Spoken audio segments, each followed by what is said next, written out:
Buenos días con todos. Continuamos con el ciclo de conferencias del Congreso Internacional de Medicina Interna y Manejo del Paciente Crítico. Quienes habla Alfredo Olmedo, soy médico, máster en gerencia de instituciones de salud y actualmente presidente de la Fundación Ecuatoriana por la Salud.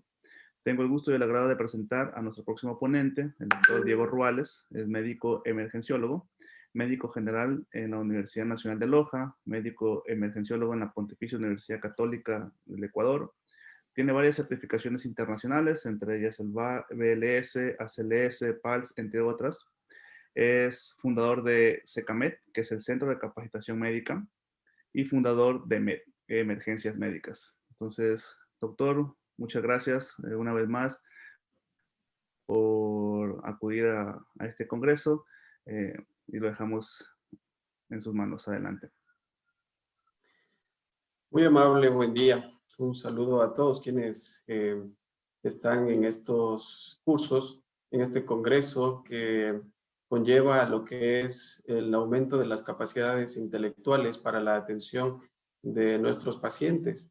Siguiendo con el lineamiento de lo que tiene que ver la gran situación de salud que conlleva lo que es el COVID-19, el SARS-CoV-2, he tenido el agrado de ser invitado por Fundesalud, por la Asociación Ecuatoriana de Profesionales de la Salud del Ecuador y la Asociación de Profesionales de la Salud Rural del Ecuador. Vamos a seguir con estos lineamientos, con estos temas, y lo importante es tratar de recolectar información con la mayor evidencia posible y que todo esto nos sirva para poder seguir avanzando tanto en nuestra práctica profesional como en nuestra práctica humana también y ética. Les doy el saludo y la bienvenida también a esta conferencia, y cualquier duda o inquietud, obviamente después las vamos a hacer saber cómo se pueden hacer llegar para tratar de despejar todas las dudas que puedan quedar. Muchas gracias.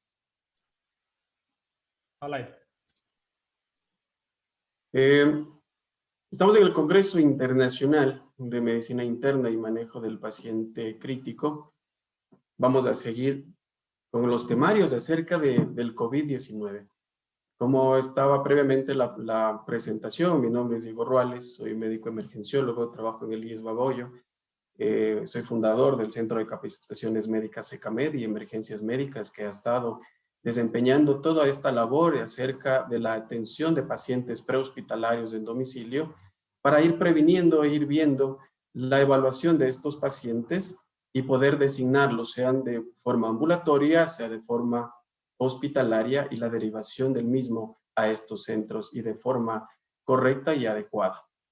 El tema, COVID-19, seguimiento y control con los cuidados posteriores a la hospitalización.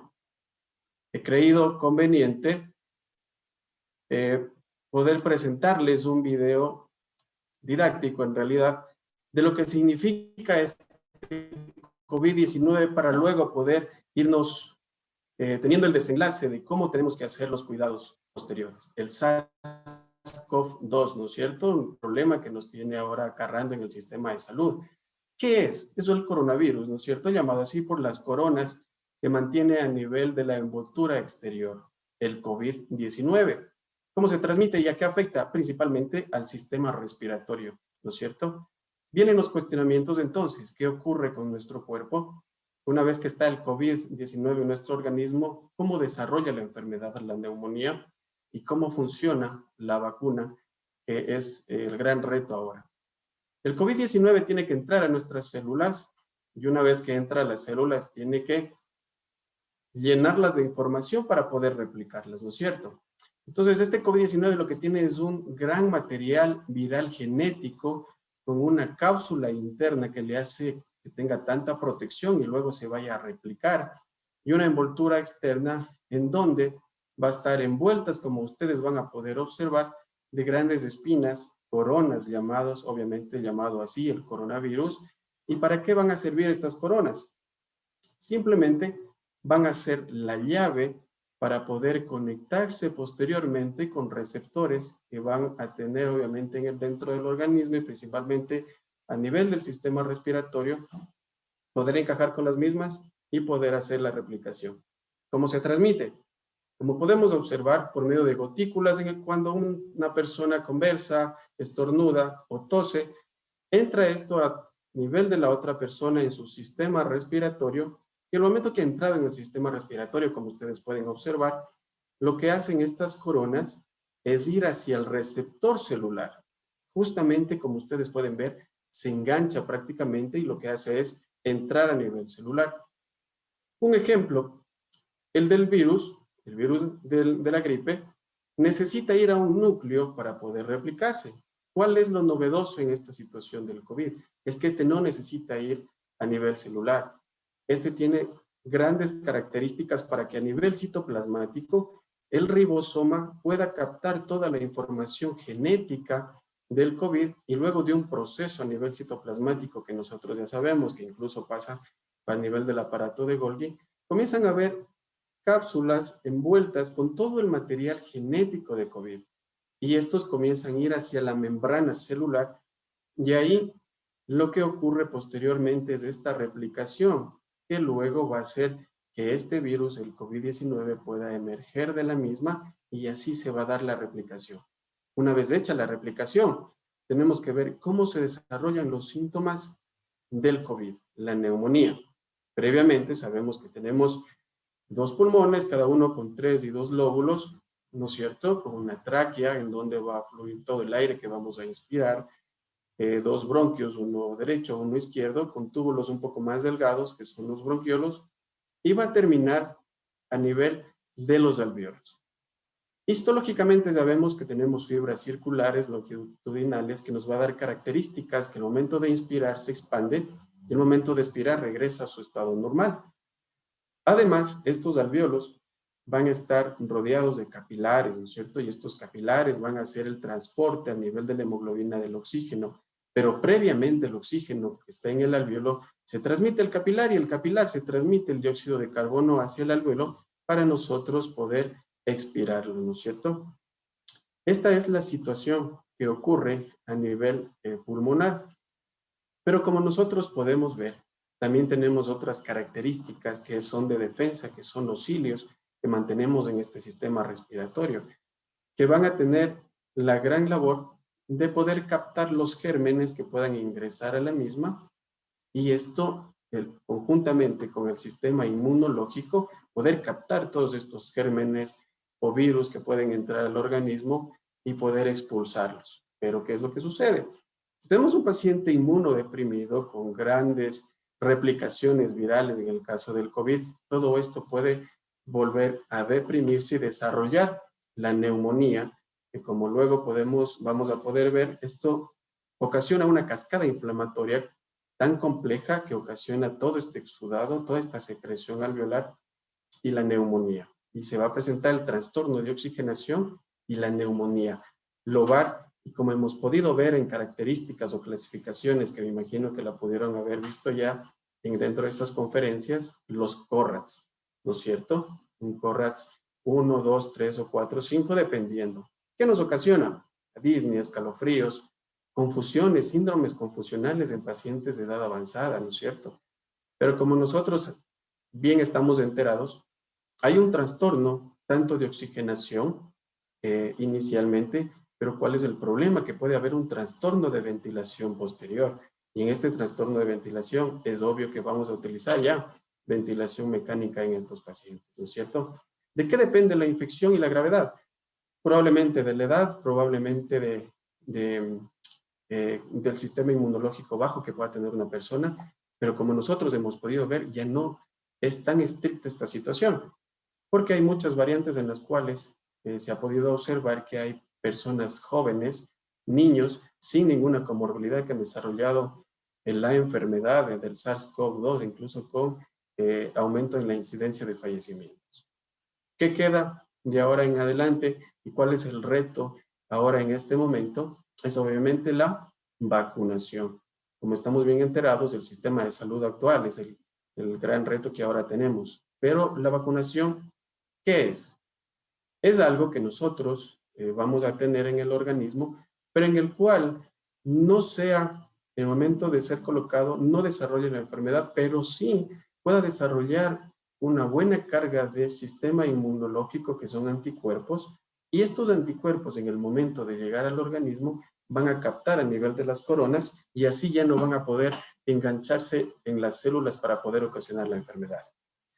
Así el sistema inmunológico va a tener mucha fuerza para poder captar todos estos virus que van que van a entrar al organismo y puedan ser desechados, ¿no es cierto? Y así la persona que va a estar vacunada no vaya a desarrollar el COVID-19, el SARS-CoV-2 y complicaciones como toda esta temporada la hemos tenido. Como dato adicional, es importante saber que una de las pandemias, como por ejemplo el ébola, la vacuna salió a los 4 años. Sin embargo, ahora hemos visto que la vacuna ya ha salido al año, pero que con grandes controversias alrededor en relación a nivel político, socioeconómico, a nivel cultural y a nivel obviamente de salud, en el cual sabemos que el proyecto en este momento es el 900 y esperamos que así sea. Sin embargo, mientras no podamos todavía tener gran cantidad de personas vacunadas y tratar de salir de esta situación, tenemos que mantener aún lo que nosotros debemos, normas de bioseguridad, pero correctas. Una vez que nosotros hemos visto que este COVID-19 genera mucha complicación a nivel respiratorio y que lo que nos queda es la vacuna, para tener una idea del control y seguimiento que nosotros debemos tener, en el momento que el paciente está dado de alta, sabemos no solo que el paciente le dio COVID-19, sino debemos enterarnos de muchos otros detalles que pasaron o sucedieron dentro de la hospitalización.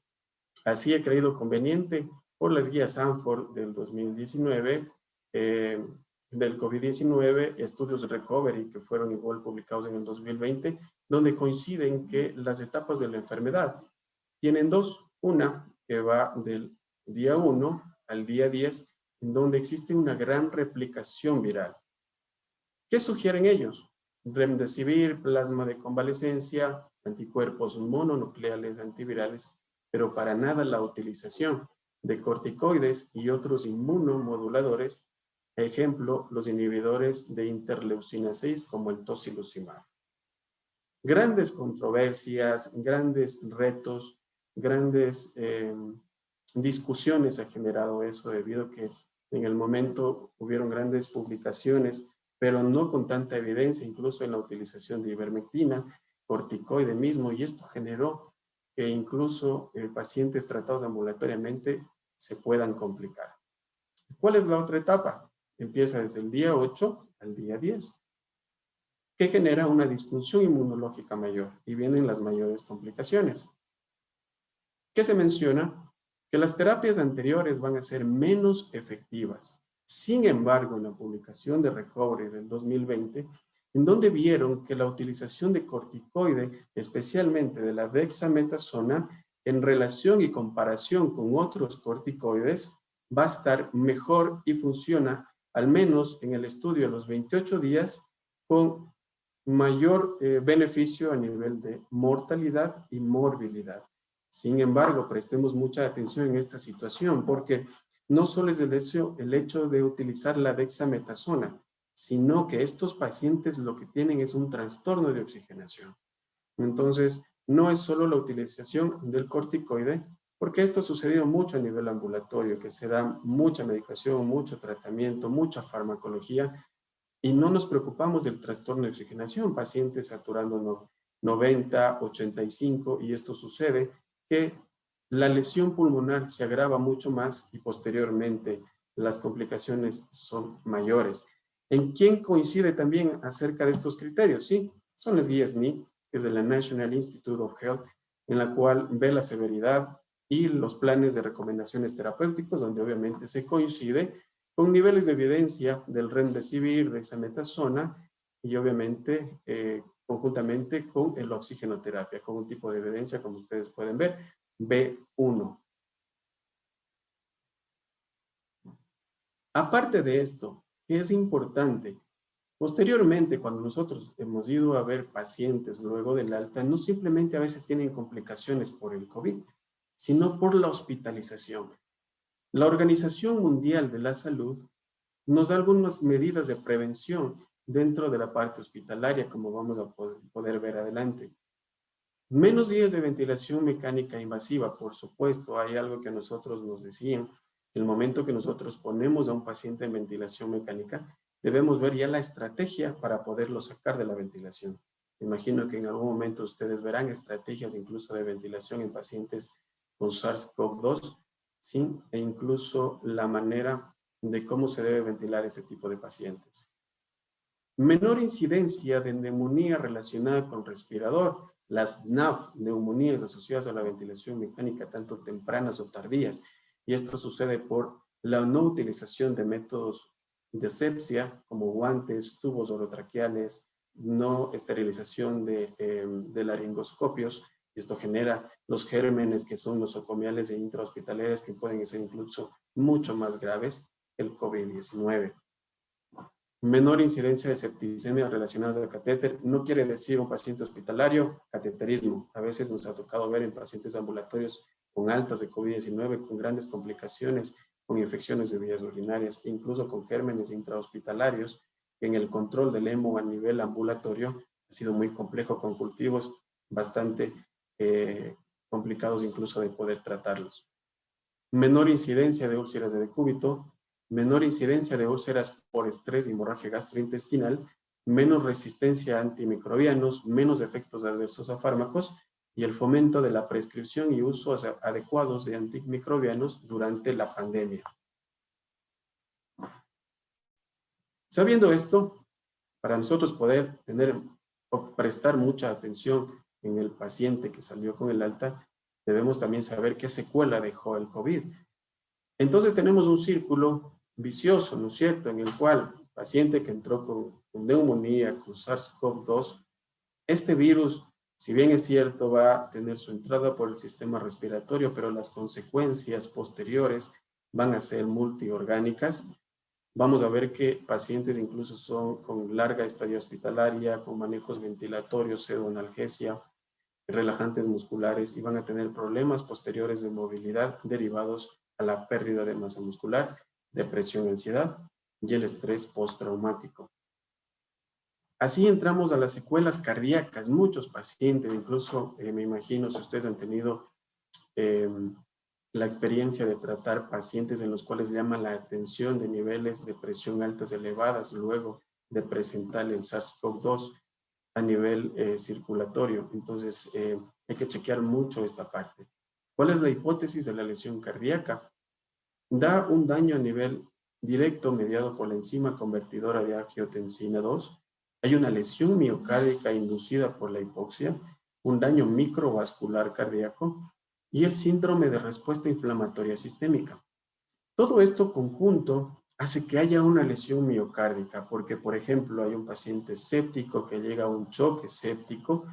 Como nosotros sabemos, la característica de la misma es una vasoplejía periférica, induciendo que haya una menor precarga, una menor perfusión a nivel coronario. Y cuando nosotros tenemos esto, como podemos ver justamente en el diagrama, se genera también un vasoespasmo.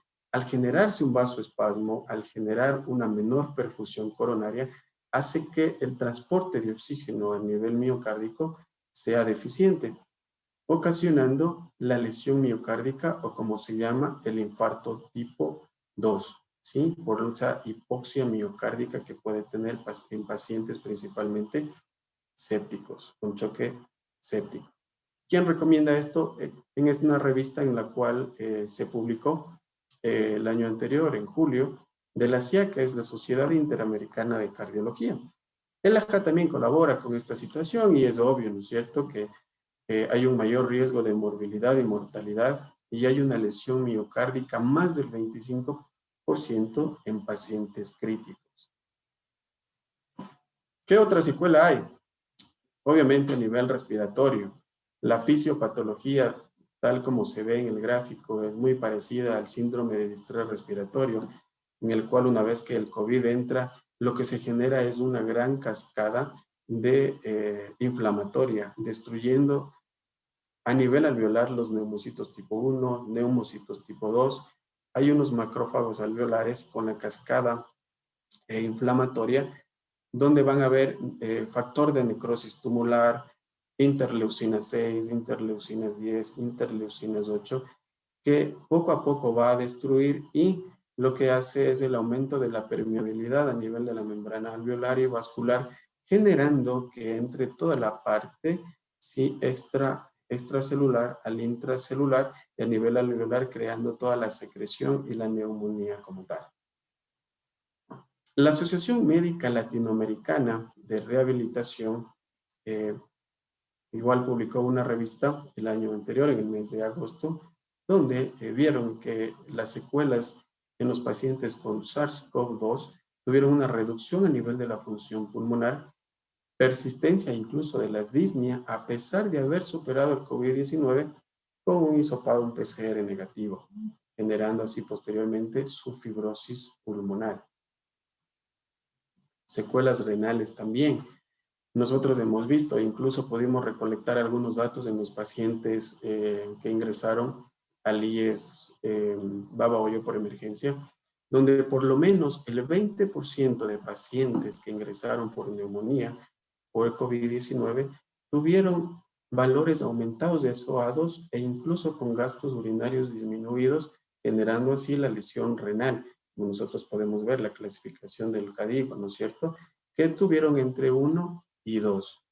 ¿Cómo se da esto? Muy parecido a lo demás, ¿no es cierto? Que este COVID-19 provoca una cascada inflamatoria principalmente actuando a nivel de la célula epitelial proximal del túbulo contorneado, haciendo que se vaya aumentando la red de la cascada inflamatoria, aumentando la permeabilidad, haciendo que los hematíes entren a este nivel y exista una pérdida del borde en cepillo. Por eso incluso hay pacientes que presentan hematuria en este tipo de pacientes. El Hospital de Nueva York mencionó unos datos acerca de la afección del COVID-19 a nivel renal, donde vieron unas estadísticas con un estudio de 3.235 pacientes que provocaron una insuficiencia renal aguda del 46%. De este 46%, el 20% tuvieron que hacerse diálisis, provocando evidentemente una mayor mortalidad. Y de estos pacientes, el 44% se pudieron recuperar. Esto quiere decir que el 66% quedaron con secuelas y el control posterior y el seguimiento está fijado netamente a tratar de ver qué sucede con los pacientes con falla renal. Secuelas neurológicas, igual lo que se va a invadir es el epitelio olfatorio a nivel hematológico también, como podemos ver justamente en este gráfico, creando una cascada inflamatoria y como ustedes pudieron darse cuenta en el momento en el cual pacientes con COVID-19 presentaron incluso anosmia, y esto fue por esta parte fisiopatológica que comenzaron a destruir por una cascada inflamatoria el COVID-19. En una revista del Journal, en un hospital inglés se publicó el año anterior, algo que comenzó a llamar la atención, que hubieron pacientes con síndromes desmilenizantes, con síndromes de Guillain-Barré. Probablemente, ¿por qué? Porque se menciona que comienza el COVID-19 a actuar incluso a nivel neuronal, sí, con un recorrido presináptico y ocasionando también un daño a nivel de la placa motora, afectando así la señal que hay de la presináptica a la postsináptica y que puedan desarrollar este tipo de enfermedad. ¿Quedan cuestionamientos? Claro que sí, porque no se sabe si es que el COVID-19 provocó este problema desmielinizante o las dos enfermedades fueron independientes y lo que se produjo fue una coincidencia en la época de la enfermedad.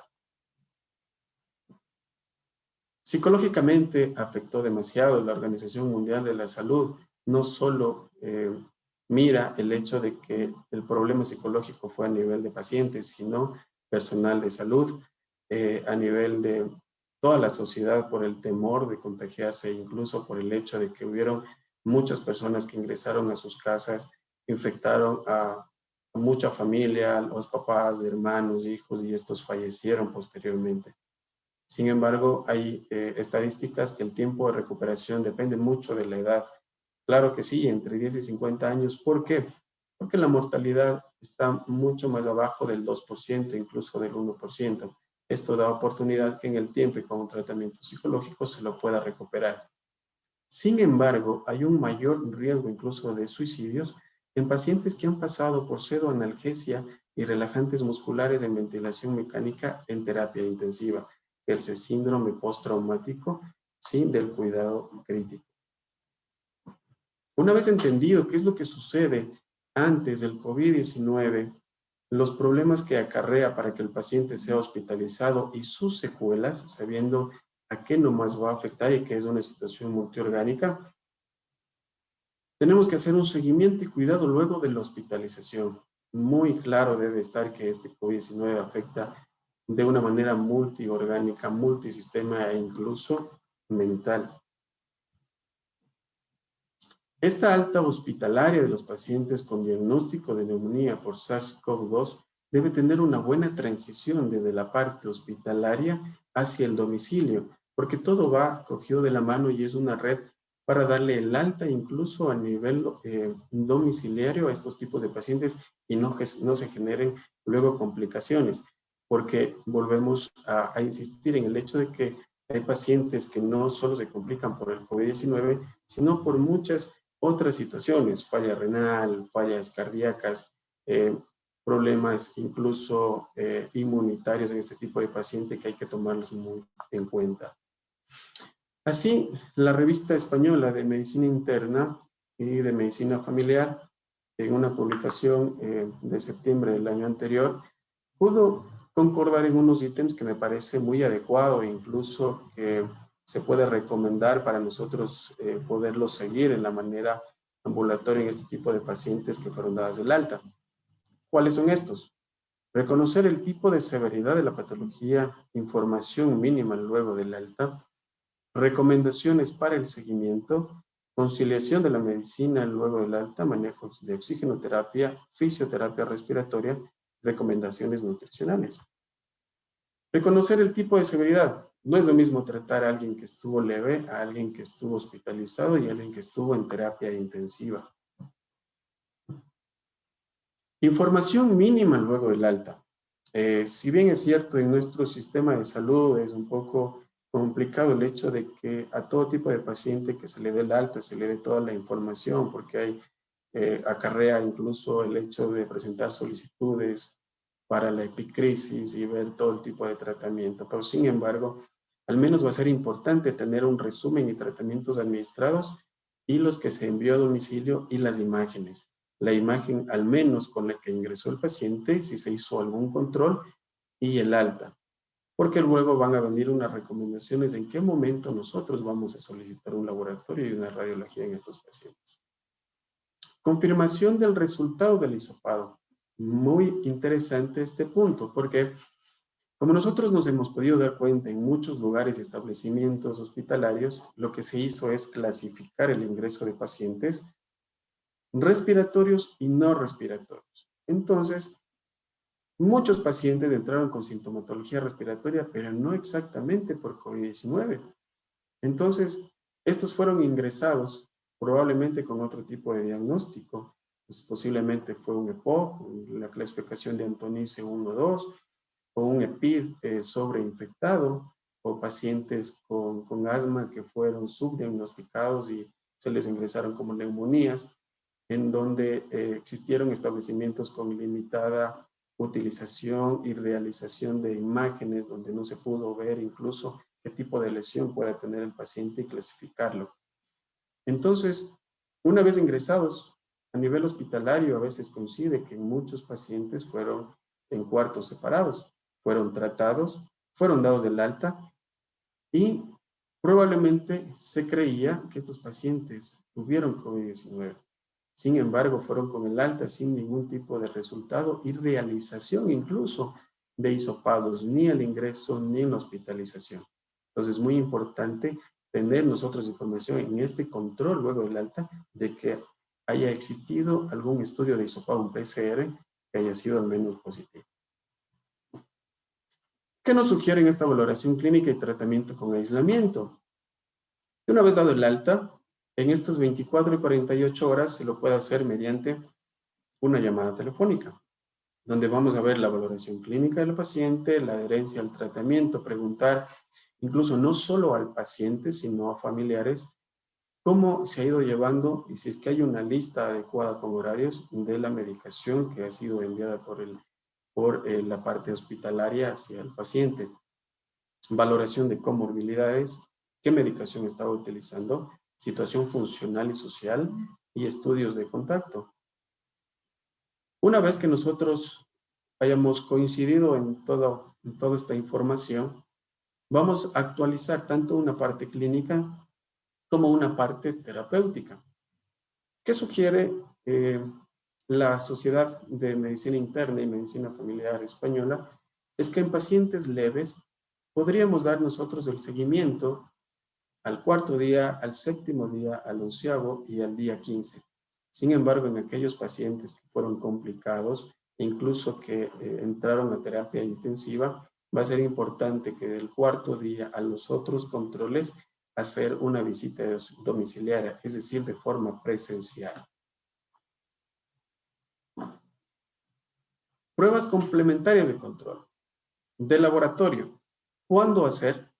¿Cuándo no hacer?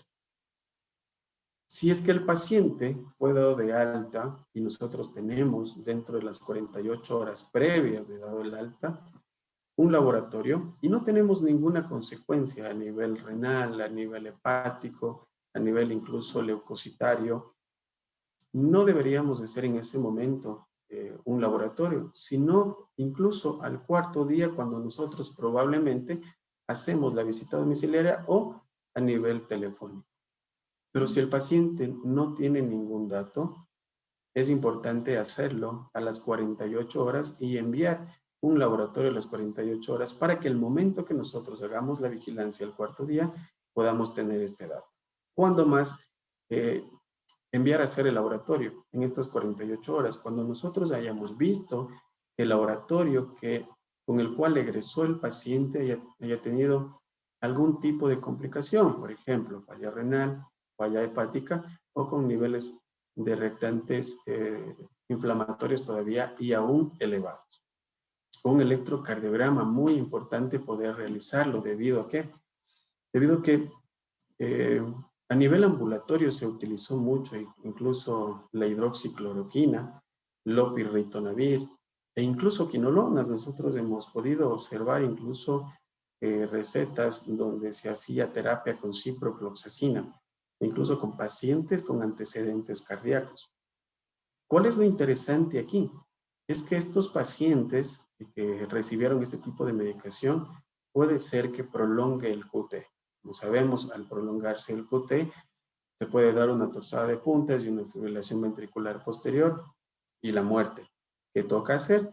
Un electrocardiograma, ver y vigilar si es que podemos tener un electrocardiograma al egreso, pero si no lo tiene y en personas con gran riesgo, con enfermedades cardiovasculares y de mayor edad, es importante realizar un electrocardiograma para el mejor y adecuado seguimiento posterior. Radiología. Tenemos 3 ítems en los cuales nos podemos guiar. Si el paciente tuvo una buena evolución clínica, no lo realice. Siga vigilando a su paciente.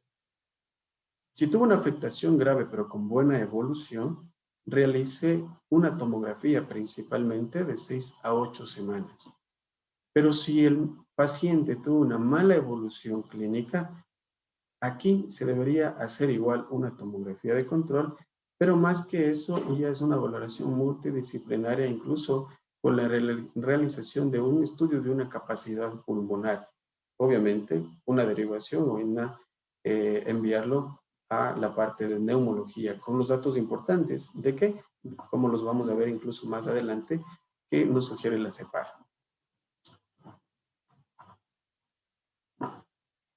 Recomendaciones para el seguimiento. También, tipo de aislamiento en el domicilio. Si no tuvo ningún ingreso hospitalario, necesitamos igual una prueba de hisopado negativo para poderle dar o quitarle el aislamiento. Si tuvo un ingreso hospitalario, deberíamos tener al menos dentro de las 48 horas antes del egreso hospitalario 2 pruebas PCR negativas. Y si aparte no ha tenido fiebre, no ha tenido clínica respiratoria, simplemente se le quita el aislamiento. Pero si no tiene un PCR o no se le realizó o salió incluso con una prueba positiva aún, a nivel domiciliario le debemos tener aún al menos los 14 días en aislamiento y dentro de estos 14 días solicitarle un estudio de hisopado, un PCR, para ver y demostrar si es que en algún momento va a salir negativo y poder retirar el aislamiento. No solo el paciente, sino también quien está alrededor. Los contactos deben tener igual un aislamiento al menos 14 días desde el último contacto del caso y realizarse igual una prueba de hisopado para poder ver si es que está positivo o si es que está negativo para ir descifrando la situación del manejo a nivel del aislamiento domiciliario. Como podemos ver aquí, hay un periodo de ventana, hay una infección activa y hay una infección ya pasada y curada. En un periodo de ventana, un PCR puede ser positivo con inmunoglobulinas M y G negativas, pero con anticuerpos también negativos. Pero en una infección activa, puede ser temprana, a los 14 días, en las cuales vamos a tener un PCR positivo, un IgM positivo, pero un IgG todavía negativo. Sin embargo, los anticuerpos totales vamos a tener aún positivos. Temprano o falso de PCR, el PCR suele estar negativo, con una infección aguda de una parte aguda con un IgM positivo, un IgG positivo, negativo, y los anticuerpos totales sí van a estar positivos. En un periodo de convalescencia que es mayor a 14 días, vamos a tener un PCR positivo, un IgM positivo y un IgG positivo, y los anticuerpos obviamente van a ser positivos. Y tardío quiere decir que ya se está recuperando y pasó la enfermedad del PCR. Al ser una prueba diagnóstica infecciosa de una fase aguda puede estar negativo, pero inmunoglobulinas tanto M y G pueden estar positivos, dando unos anticuerpos totales positivos.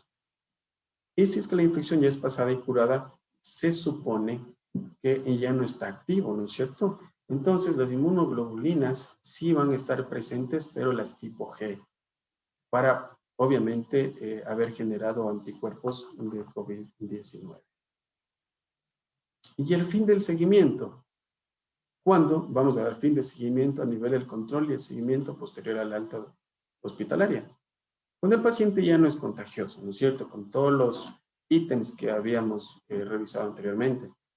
Cuando el paciente ha recuperado la capacidad funcional pulmonar previa, es decir, nosotros nos dimos cuenta que este paciente necesitaba ir a neumología y hacerse los estudios correspondientes, y al regreso nos indica que luego de las pruebas funcionales y todo el tratamiento a este nivel dio resultado, podemos observar que se recuperó esa capacidad funcional. Se hace el fin del seguimiento. Sin embargo, hay pacientes que necesitan esta valoración por parte de neumología.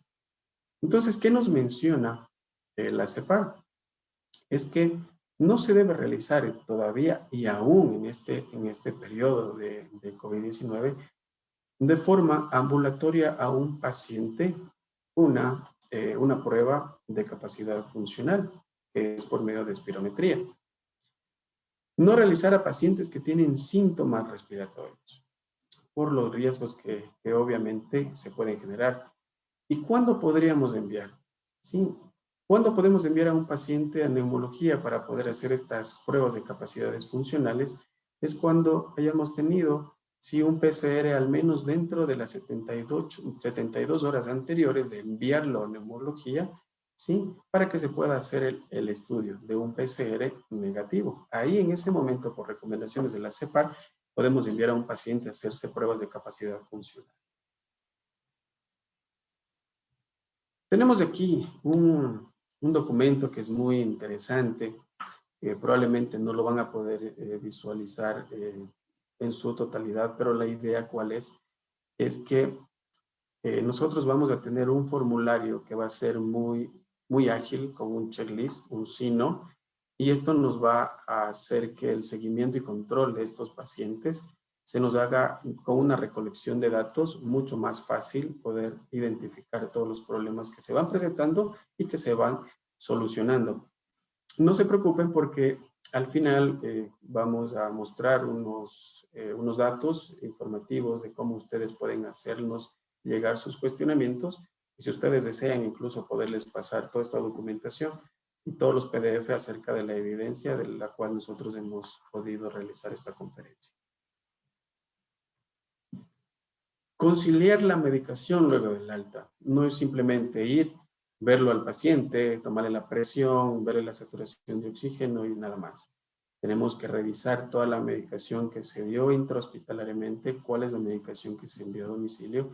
Y aquí sí, formularnos todas las preguntas acerca de las comorbilidades, acerca de su estado funcional, de todas las pruebas de laboratorio radiológicas que probablemente nosotros hemos estado enviando según las sugerencias antes mencionadas.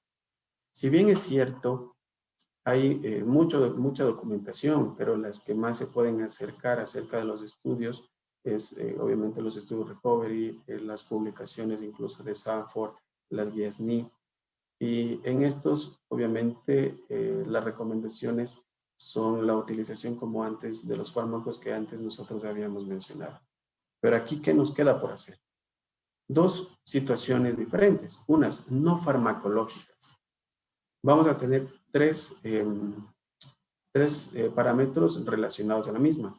La primera es el ejercicio físico. Tenemos que ir recuperando la parte física y la movilidad de los pacientes. Paciente que no se mueve tiene gran riesgo de realizar trombosis venosas profundas. ¿Cómo lo vamos a hacer? Posteriormente los vamos a anunciar por las guías CEPA, ¿no es cierto? Que es la Sociedad Española de Neumología y Cirugía Torácica.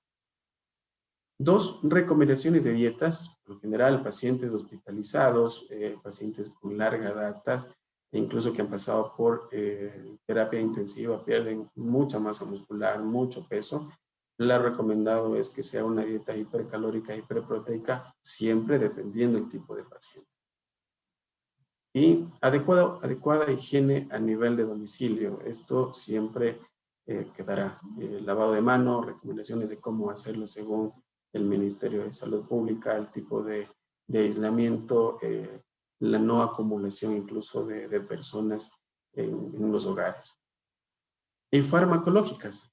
Dentro de las farmacológicas, si el paciente está leve, no tiene ninguna otra consecuencia, simplemente utilizar un tratamiento sintomático. No complicarnos en el hecho de estar dando una cosa, otra cosa, para ver qué le puede hacer bien o qué le puede mejorar si es que no lo necesita. Hay algo que nosotros manejamos a nivel de emergencia, es el no tratar de hacer daño más del que ya está. Entonces, si no necesita un tratamiento sintomático, le va a ir bien, nada más. No se recomienda INES, se puede utilizar paracetamol, está bien. Corticoides tampoco está recomendado. Y como ustedes han de recordar, hubo también controversias acerca de la utilización de IECA, que se mencionaba que esto generaba incluso mayores probabilidades de contagio, pero ahora no se ha demostrado nada acerca de ese hecho. Pacientes que están utilizando por hipertensión algún tipo de fármaco de IECA, sugiere sígalo manteniendo. Aquí viene también lo interesante, es que pacientes anticoagulados. ¿Qué sugiere la Sociedad Española de Hematología y la Sociedad Española de Trombosis y Hemostasia? Es que si estos pacientes estuvieron anticoagulados en la hospitalización, pero tuvieron alguna patología cardíaca como es una FA, sugiere siga manteniendo su medicación y hacer un control de las 6 a las 8 semanas. Pero si no tiene un antecedente de algún tipo de arritmia cardíaca o alguna otra complicación de trombosis, sugiera no mantener a veces ya el anticoagulante como tal, sino ir cambiando a la heparina de bajo peso molecular. ¿Qué se recomienda? Sugerir ver las guías PADUA, la guía PADUA en donde nos menciona que en qué pacientes nosotros vamos a seguir utilizando la heparina de bajo peso molecular. Esto se utiliza a nivel hospitalario. ¿Por qué? Porque la mayoría de pacientes no tienen mucha movilidad y están con encamamientos prolongados. Evalúe mucho a su paciente porque si a nivel funcional aún no puede hacer sus actividades normales y tiene todavía encamamiento, evalúe la utilización aún de la heparina de bajo peso molecular. En los pacientes diabéticos, aunque aquí a nivel del ministerio no se usa mucho, que es los fármacos inhibidores de los canales de sodio-glucosa. Hay pacientes que nosotros hemos podido ver a nivel ambulatorio que vienen del extranjero o que se utiliza a nivel de fármacos que tienen combinación, por ejemplo, con la metformina, como por ejemplo la dapagliflozina. Este tipo de fármaco no está para nada recomendado en estos pacientes. Sugiere quitárselos de inmediato porque incluso pueden generar cetoacidosis diabéticas y complicaciones metabólicas severas. Las estatinas, manténgalas, no hay evidencia que pueda ser mejor o que pueda ser peor en estos pacientes, al igual que la vitamina D. No hay una evidencia mayor en relación a decir que la vitamina D disminuye totalmente acerca de la replicación viral o hay mejoras posteriores a la alta hospitalaria. Es un complemento más, pero si es que lo está tomando y lo tiene, manténgola, no hay ningún problema en este sentido. Manejo de la oxigenoterapia. Antes de presentar este dato, es importante poder observar, porque nosotros tenemos a nivel del Ecuador regiones en las cuales podemos estar a nivel del mar o podemos estar a nivel ya de la altura. Entonces los niveles y las presiones barométricas atmosféricas son totalmente diferentes, los valores son totalmente distintos y hay que tomarlos en cuenta. Así, podemos ver que en el control posterior a estos pacientes, nosotros vamos a tener el oxímetro, el pulsómetro, y estos nos van a dar obviamente el valor de saturación de pulso de oxígeno en el paciente. Cabe recalcar que entre 70 y 100% vamos a tener un más menos 2%. A veces no puede ser relevante, pero en pacientes, por ejemplo, que están a nivel limítrofe en 90, puede ser que tengan su 88 de saturación de presión de oxígeno, como puede ser 92, que va a ser mandatorio también la revisión a nivel de la clínica del paciente. ¿Qué es lo que pasa cuando nosotros utilizamos un pulsímetro? Es que hay o se puede observar la curva de disociación de la oxihemoglobina. Una característica de esto y para poder observar es que cuando tenemos una saturación de pulso de oxígeno del 90%, por lo general tenemos una presión de oxígeno de 60%, generando así ya una hipoxemia en el paciente. Valorar pacientes con antecedentes de patología respiratoria. ¿Por qué es interesante ver esto? Porque hay pacientes ya con enfermedad pulmonar obstructiva crónica, EPOC, o enfermedad pulmonar intersticial, EPID, quienes no van a saturar 99% a nivel del mar. Y estos pacientes ya no tienen un control respiratorio como nosotros podemos tener a nivel de oxígeno, sino el control respiratorio ya es a nivel de CO2. Si ustedes le ponen a un paciente con antecedentes de patología respiratoria, grandes cantidades y flujos de oxígeno, el paciente va a permanecer mucho tiempo dormido, porque se le va a comenzar a obstruir su capacidad funcional a nivel respiratorio de este paciente.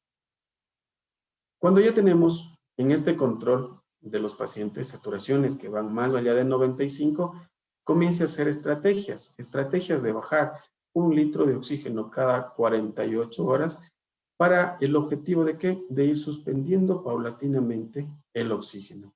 ¿Quién recomienda esto? Sí, la CEPAR, que es la Sociedad Española de Neumología y Cirugía Torácica. Recomendaciones de fisioterapia respiratoria.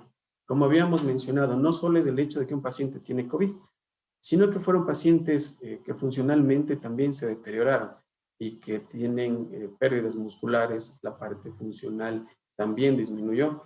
Entonces hay que tomar en cuenta mucho en este sentido. El equipo multidisciplinario en el control y seguimiento de estos pacientes no está en el hecho de solo que el médico pueda ver, sino que también personas o nosotros mismos que podamos estar entrenados y ver que podemos encasillar toda la parte incluso de fisioterapia respiratoria, de fisioterapia motora, e incluso en la parte nutricional y psicológica. Entrando estrictamente en esta parte respiratoria. La Sociedad Española de Neumología y Cirugía Torácica nos menciona 3 estrategias. Primero, entrenamiento aeróbico, ejercicio progresivo, caminar, trotar, dependiendo cómo esté el paciente, de 20 a 30 minutos por día. ¿Qué tiempo? De 3 a 5 semanas. Entrenamiento de la fuerza, la segunda. Hacer ejercicios que ocupen de 1 a 3 grupos musculares de 8 a 12 repeticiones durante 2 minutos. ¿Qué tiempo hacer esto? De 2 a 3 semanas hasta 6 semanas e ir evaluando. Realizarlo y evaluarlo. El tercero son técnicas de drenaje de secreciones, reeducar el patrón respiratorio. Nos hemos podido dar cuenta que hay pacientes que tuvieron disnea, tuvieron grandes esfuerzos para poder respirar y quedaron con esa sensación de que aún ya haber pasado la situación crítica y estando en domicilio, aún tienen la sensación de fatiga. Entonces hay que ir reeducando el patrón respiratorio de estos pacientes. Así vamos a mejorar la ventilación, la movilización del tórax y favorecer el drenaje de secreciones. ¿Cuál es la otra estrategia que se recomienda? La utilización del incentivómetro. Es muy interesante en estos pacientes porque muchos de ellos, por el tipo de respiración, incluso pacientes obesos, no pudieron respirar adecuadamente, hicieron respiraciones superficiales y esto lo que provocó son atelectasias basales. Entonces, todas estas técnicas son adecuadas para ir disminuyendo esos espacios muertos que quedaron. Recomendaciones nutricionales. Sí, como habíamos mencionado, pacientes tienen mucha pérdida a nivel de masa muscular. Lo que recomienda es justamente en este cuadro toda la utilización de carbohidratos, de grasas, de proteínas, de frutas, de verduras, de vitaminas, minerales, recalcados en un cuadro en el cual los porcentajes ustedes pueden ver ahí. ¿Y cómo repartirlos? Exactamente como nos menciona en ese gráfico, ¿no es cierto? Y al final, después de haber observado cómo funciona el COVID-19, cuáles son sus secuelas para nosotros tener más evidente en dónde nosotros vamos a tener más cuidado y seguimiento en los pacientes ya que fueron con el alta, es este diagrama que vamos a poderlo ver acá, ¿no es cierto? Que es la valoración al alta de pacientes con neumonía por COVID-19, que es el resumen prácticamente de lo que nosotros hemos visto. Todo esto, como les había mencionado, están en los PDF que luego, si es que ustedes lo requieren, los podemos también pasar. ¿Qué es? ¿Cuál es? Revisión del informe del alta, si lo logramos obtener. Valoración clínica, conciliación de la medicación, revisar la situación socioeconómica y los cuidados con trabajo social, el aporte emocional y el apoyo psicológico a estos pacientes, y otras necesidades de intervenciones, como la gestión de la incapacidad temporal, rehabilitación y fisioterapia, y cuidados de enfermería, sabiendo que el hecho del aislamiento o no de estos pacientes es totalmente indispensable con el dato de un PCR, de un hisopado nasofaríngeo, sabiendo que el PCR al alta, si es positivo, aún debemos mantenerlo en aislamiento domiciliario 14 días desde el alta y poder repetir el nuevo hisopado para ver el resultado. Una vez que salga negativo, sale del aislamiento. Pero si en el alta estuvo el PCR negativo, van a ver los cuidados en domicilio ya sin aislamiento. El control, no nos olvidemos, cada 24 a 48 horas y al inicio, de forma telefónica, evaluar el tipo de paciente que nosotros tenemos y si podemos seguirlo por vía telefónica o de manera presencial. Sabemos que aún tenemos grandes retos, grandes complicaciones en las cuales tenemos que ir trabajando. Nos queda prácticamente la vacuna. Pero como nos pudimos haber observado, todo esto de la pandemia, del COVID-19, del SARS-CoV-2, nos puso muchos cuestionamientos, muchas preguntas acerca de cómo estamos haciendo nosotros nuestra vida como profesionales, como humanos, a nivel familiar, incluso poniendo en riesgo a veces a nuestros seres queridos.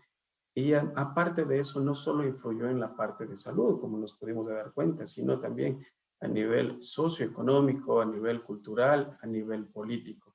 El gran reto ahora del gobierno, del 900 que nosotros pudimos o que podemos observar que hay que dar toda la energía para que esto se cumpla, que son los 9 millones en estos próximos 100 días. Le doy las gracias nuevamente a FunSalud, además a la Asociación Ecuatoriana de Profesionales de la Salud, a la Asociación Ecuatoriana de Profesionales de la Salud Rural por esta grata invitación a esta conferencia.